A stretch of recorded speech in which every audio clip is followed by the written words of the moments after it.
بالله من شرور أنفسنا ومن سيئات أعمالنا من يهده الله فلا مضل له ومن يضلله فلا هادي له وأشهد أن لا إله إلا الله وحده لا شريك له وأشهد أن محمدا عبده ورسوله الذي أرسله بالحق بشيرا ونذيرا وداعيا إلى الله بإذنه وسراجا منيرا. أما بعد فإن خير الحديث كتاب الله وخير الهدي هدي محمد صلى الله تعالى عليه وسلم وشر الأمور محدثاتها وكل محدثة بدعة وكل بدعة ضلالة وكل ضلالة في النار. فأعوذ بالله السميع العليم من الشيطان الرجيم من همزه ونفخه ونفثه. بسم الله الرحمن الرحيم. قاف والقرآن المجيد بل عجبوا أن جاءهم منذر منهم فقال الكافرون هذا شيء عجيب أإذا متنا وكنا ترابا ذلك رجع بعيد قد علمنا ما تنقص الأرض منهم وعندنا كتاب حفيظ بل كذبوا بالحق لما جاءهم فهم في أمر مريج أفلم ينظروا إلى السماء فوقهم كيف بنيناها وزيناها وما لها من فروج والأرض مددناها وألقينا فيها رواسي وأنبتنا فيها من كل زوج بهيج تبصرة وذكرى لكل عبد منيب ونزلنا من السماء ماء مباركا فأنبتنا به جنات وحب الحصيد والنخل باسقات لها طلع نضيد رزقا للعباد وأحيينا به بلدة ميتا كذلك الخروج. قال الله تبارك وتعالى ألا إن أولياء الله لا خوف عليهم ولا هم يحزنون الذين آمنوا وكانوا يتقون لهم البشرى في الحياة الدنيا وفي الآخرة. قابل قدر حاضرین، اللہ رب العزت جل جلالہ عما نوالہ تبارک اسمہ کے لیے تمام قسم کی حمد و ثنا، ہر قسم کی تعریف، بڑائی، کبریائی بزرگی لائق ہے، کیونکہ اسی تنہا رب نے، اسی تنہا ذات نے ہم تمام انسانوں کو پیدا کیا اور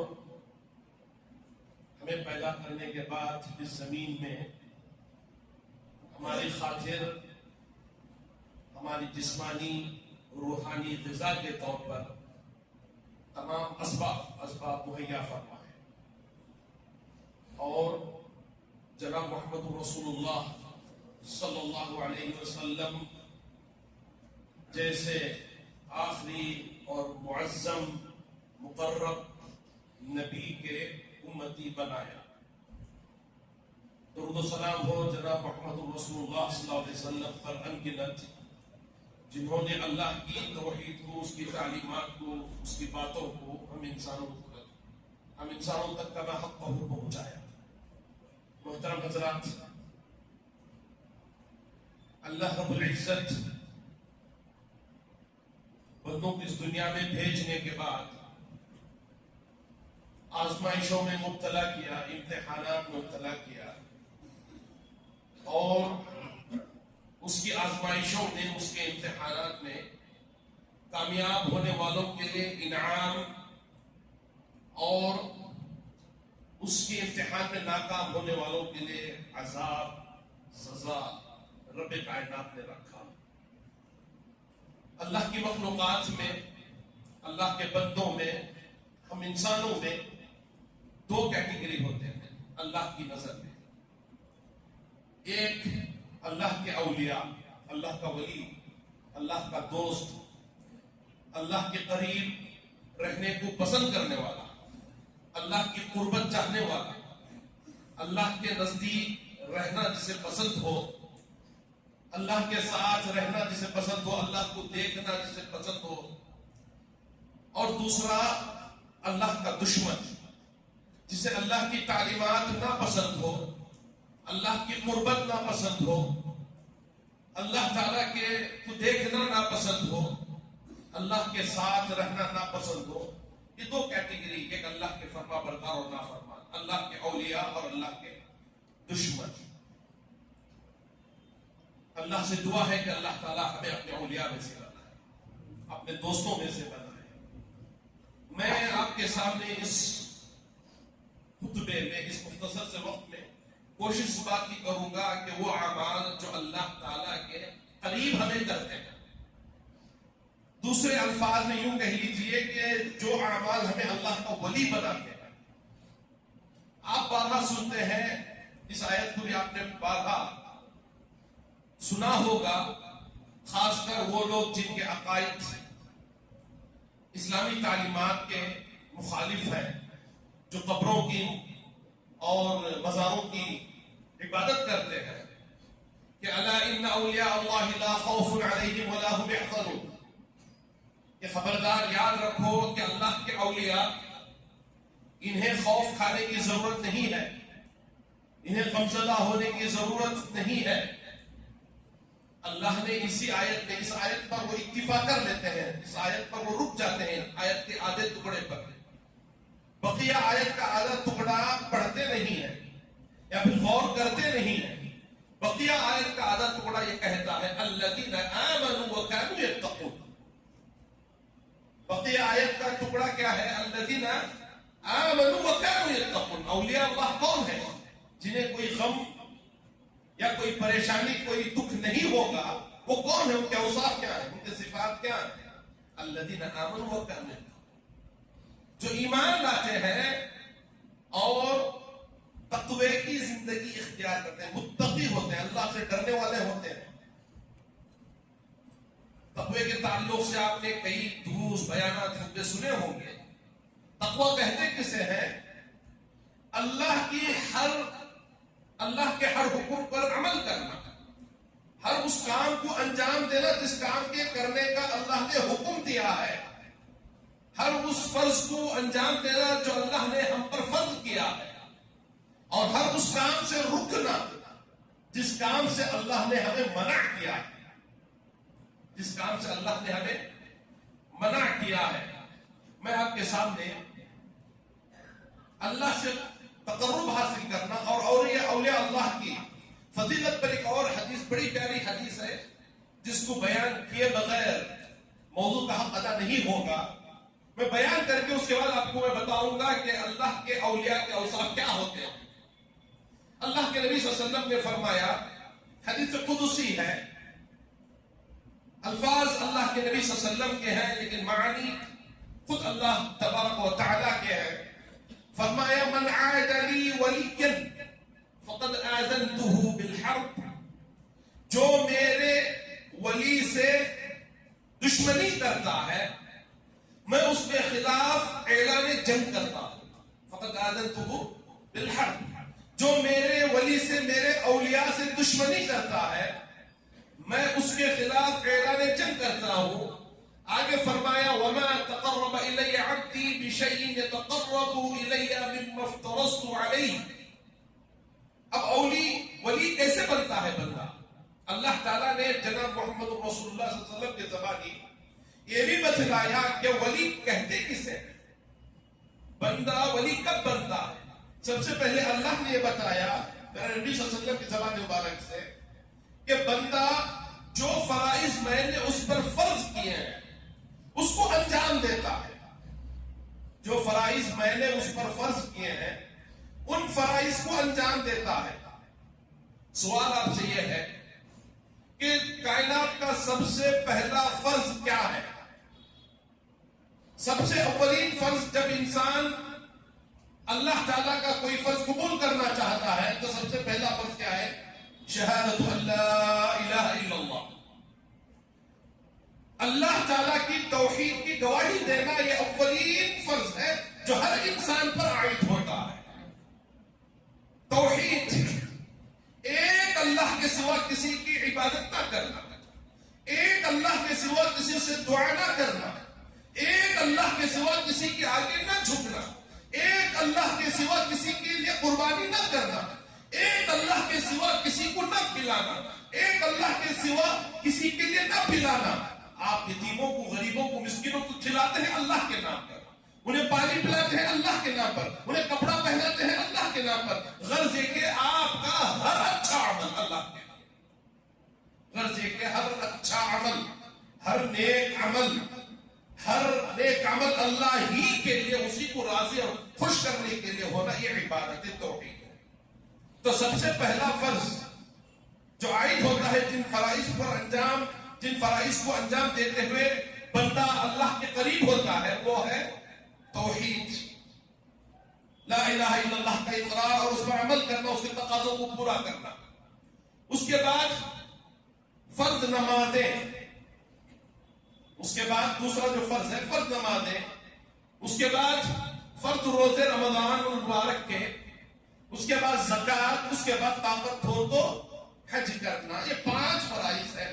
پیارے نبی صلی اللہ علیہ وسلم نے فرمایا کہ اللہ کا یہ فرمان ہے کہ میرے نزدیک میرا بندہ فرائض کو انجام دینے کے بعد ہوتا ہے.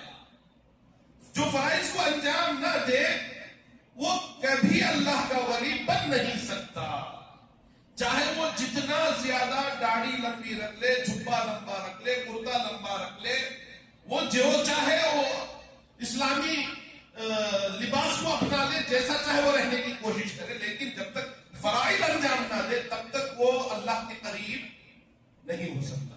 سب سے پہلا عمل فرائض کو انجام دینا، ہر نماز اپنے اوقات پر پڑھنا، ہر جو 5 فرائض ہیں اس میں کوتاہی نہ کرنا اللہ سے قریب ہونے کی سب سے بڑی علامت ہے. اور جو بندہ قریب ہوتا ہے اس کے بارے میں اللہ نے کیا بتایا؟ من عاد لی ولیا فقد آذنته بالحرب. اللہ اکبر. جو میرے ولی سے دشمنی کرے اس کے خلاف میں اعلان چل کرتا ہوں. اب اس سے بڑی سیکیورٹی، اس سے بڑی سیفٹی، اس سے بڑا سپورٹ، اس سے بڑی تائید، اس سے بڑا ہمارے لیے طاقت کائنات کی کوئی طاقت نہیں ہو سکتی.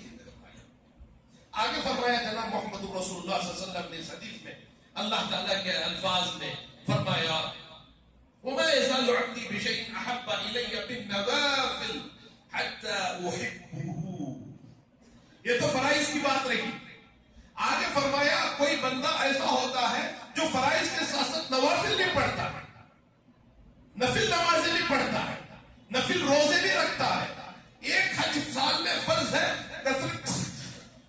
کثرت سے حج بھی کرتا ہے، عمرے بھی کرتا ہے، اور کثرت سے زکات کے علاوہ صدقات بھی دیتا ہے، خیرات بھی دیتا ہے، لوگوں پر خرچ بھی کرتا ہے، حسن اخلاق بھی انجام دیتا ہے. یہ نوافل جب انسان کرنے لگتا ہے، اللہ کے نبی صلی اللہ علیہ وسلم نے فرمایا کہ اللہ کا ارشاد ہے احببتہ، میں اس سے محبت کرنے لگتا ہوں.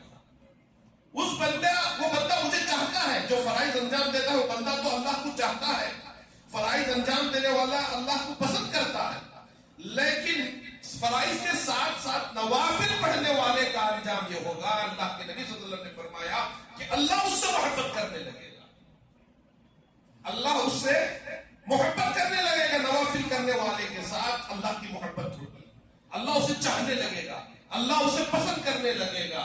آگے فرمایا کہ كنت سمعه الذي يسمع به، اور آگے ہوگا کیا؟ میں اس کی وہ کان بن جاؤں گا جس کان سے وہ سنتا ہے، میں اس کے وہ ہاتھ بن جاؤں گا جس سے وہ پکڑتا ہے، میں اس کے پیر بن جاؤں گا جس سے وہ چلتا ہے، میں اس کی وہ زبان بن جاؤں گا جس سے وہ بولتا ہے. یعنی اس کے تمام اعضاء و جوارح میں اس کی حفاظت کروں گا. مطلب کیا ہے؟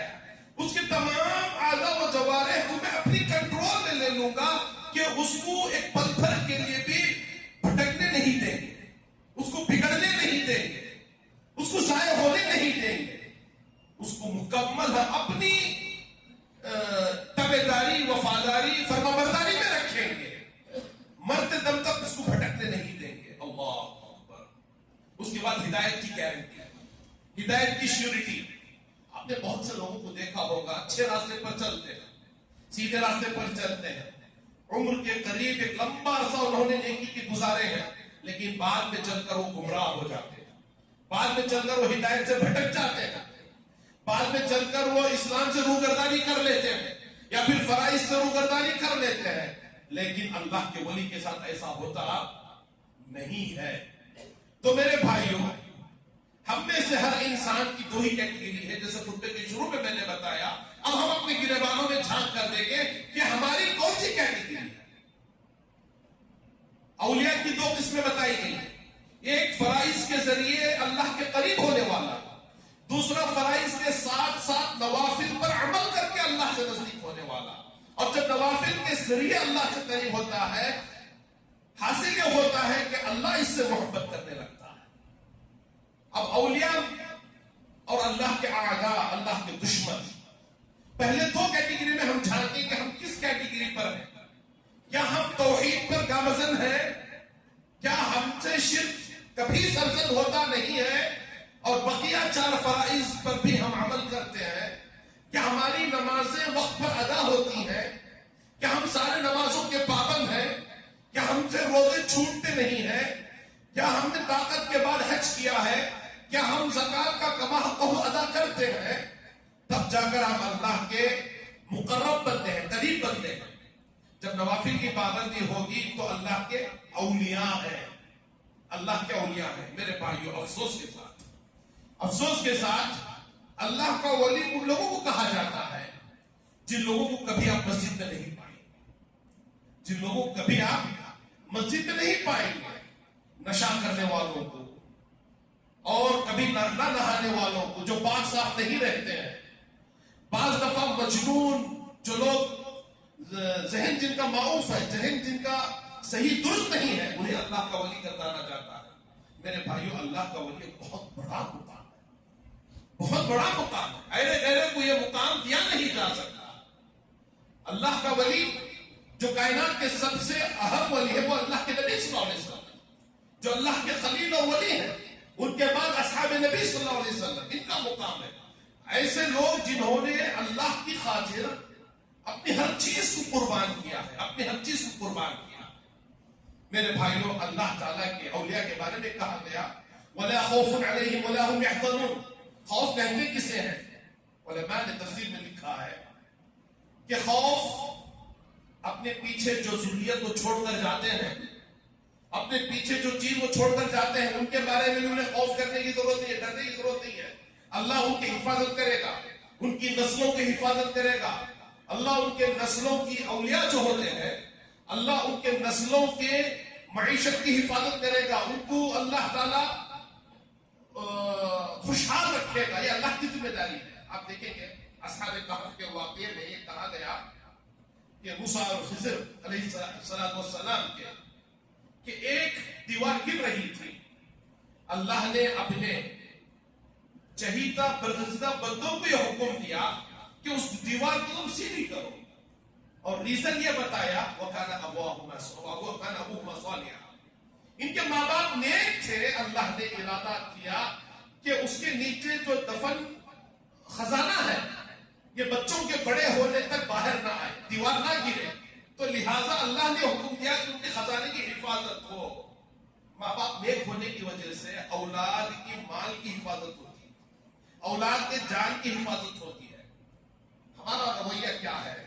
ہم لوگ اولاد کی محبت میں حرام کماتے ہیں، ہم لوگ اولاد کی محبت میں لوگوں کو دھوکہ دیتے ہیں، ہم لوگ اولاد کی محبت میں ترازو میں تو گڑبڑی کرتے ہیں، ہم لوگ اولاد کی محبت میں لوگوں سے قرض لے کر لوٹاتے نہیں ہیں، اولاد ہی کی محبت میں کرتے ہیں، اولاد کو عیش و آرام میں رکھنا ہم چاہتے ہیں، جس کی وجہ سے دنیا والوں کو دھوکہ دیتے ہیں۔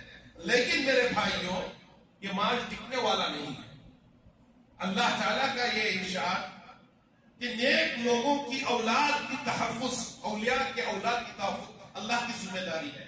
لا خوف علیہم ولا هم يحزنون، اور آگے انہیں جو مرحلہ ہے، آخرت کے جو مراحل ہے، آخرت کے جو مراحل ہے، جنت ہے، پلسرات سے گزرنا ہے، قبر کا مسئلہ ہے، ان مسائل کے بارے میں بتایا گیا کہ انہیں اس سلسلے میں بھی ڈرنے کی ضرورت نہیں ہے، خوف کھانے کی ضرورت نہیں ہے۔ اللہ تعالیٰ ان کے آگے کے مراحل بھی ان کے لیے آسان کر دے گا۔ میرے بھائیوں اللہ سے قریب ہونے کا یہ نتیجہ ہے کہ انسان نہ دنیا کے مسائل میں جو چھوڑ کر جاتا ہے اس میں خوف کھانے کی ضرورت ہے، نہ آنے والے مسائل میں اسے غمزدہ ہونے کی ضرورت ہے، جس سے یہ دو چار ہونے والا ہے۔ تو میرے بھائیوں پتہ یہ چلا کہ اللہ تعالیٰ کے قریب ہونے والا بندہ ہمیشہ فائدے میں ہوتا ہے، اس کی دنیا اور آخرت اللہ کے ہاتھ میں ہوتی ہے۔ ایک اور جگہ اللہ تعالیٰ نے فرمایا وَمَا كَانَ أَوْلِيَاؤُهُ إِنْ أَوْلِيَاؤُهُ إِلَّا الْمُتَّقُونَ کہ اللہ کے اولیاء ان لوگ ہیں جو اللہ سے ڈرنے والے ہیں، تقوی اختیار کرنے والے ہیں۔ وَلَكِنَّ أَكْثَرَ النَّاسِ لَا يَعْلَمُونَ لیکن اکثر لوگ اس بات کو جانتے نہیں ہیں، مانتے نہیں ہیں۔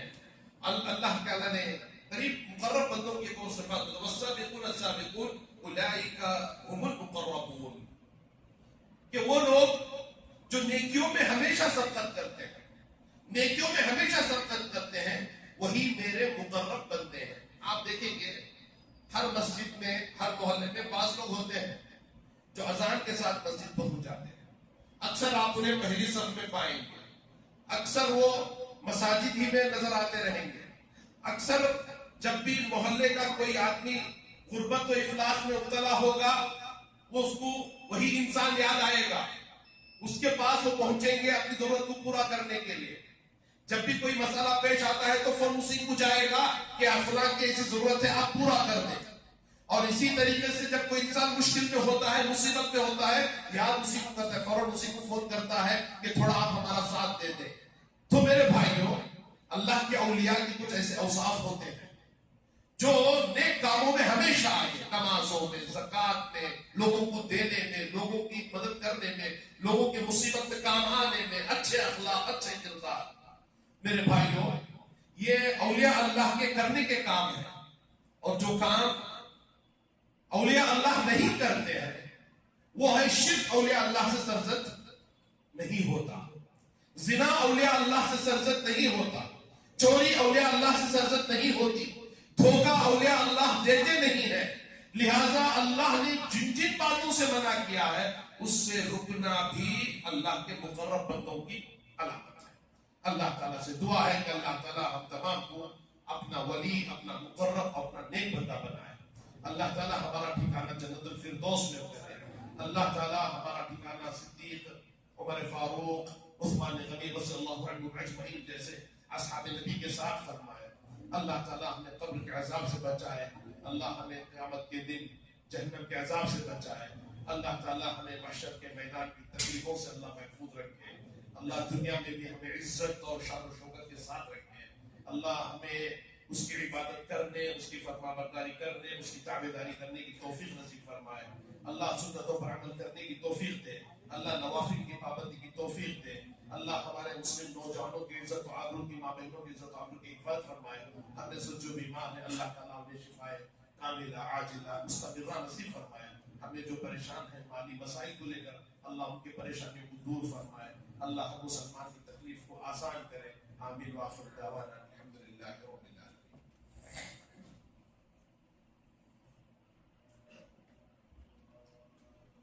إن الحمد لله نحمده ونستعينه ونستغفره ونؤمن به ونتوكل عليه ونعوذ بالله من شرور أنفسنا ومن سيئات أعمالنا من يهده الله فلا مضل له ومن يضلل فلا هادي له وأشهد أن لا إله إلا الله وحده لا شريك له وأشهد أن محمدا عبده ورسوله الذي أرسله بالحق بشيرا ونذيرا وداعيا إلى الله بإذنه وسراجا منيرا أما بعد فإن خير الحديث كتاب الله وخير الهدي هدي محمد صلى الله تعالى عليه وسلم وشر الأمور محدثاتها وكل محدثة بدعة وكل بدعة ضلالة وكل ضلالة في النار فأعوذ بالله السميع العليم من الشيطان الرجيم من حمده ونفخه ونفثه إن الله وملائكته يصلون على النبي يا أيها الذين آمنوا صلوا عليه وسلموا تسليما اللهم صل على محمد وعلى آل محمد كما صليت على إبراهيم وعلى آل إبراهيم إنك حميد مجيد اللهم بارك على محمد وعلى آل محمد كما باركت على إبراهيم